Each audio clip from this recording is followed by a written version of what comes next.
জুলাই জাতীয় সনদ ২০২৫ বাস্তবায়ন নিয়ে এক ধরনের অনিশ্চয়তা বিরাজ করছে। আসন্ন জাতীয় নির্বাচনকে ঘিরে বিভিন্ন দাবি আদায়ে এবার একযোগে মাঠে নামতে যাচ্ছে ইসলামপন্থী রাজনৈতিক দলগুলো। ৫ দফা দাবিতে যুগপৎ কর্মসূচির ঘোষণা দিয়েছে জামায়াতে ইসলামী, খেলাফত মজলিস, ইসলামী আন্দোলন বাংলাদেশ, বাংলাদেশ খেলাফতে মজলিস।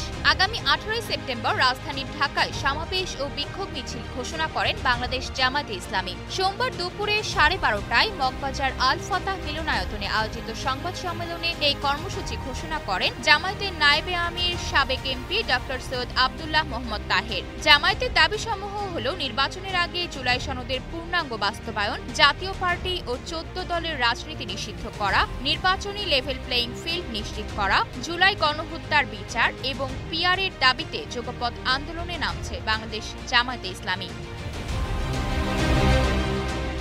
ঘোষিত কর্মসূচি অনুযায়ী ১৮ সেপ্টেম্বর ঢাকায় সমাবেশের পর ১৯ সেপ্টেম্বর বিভাগীয় শহরে এবং ২৬ সেপ্টেম্বর দেশের সব জেলা ও উপজেলা পর্যায়ে বিক্ষোভ মিছিল হবে।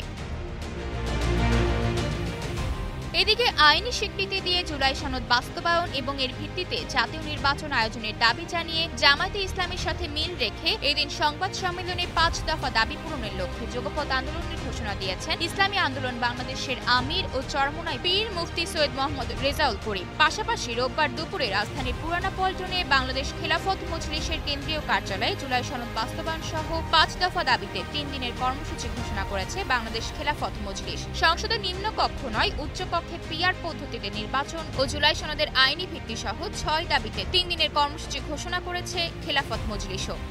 আয়েশা অর্থী, নিউজ ডেস্ক, গ্লোবাল টেলিভিশন।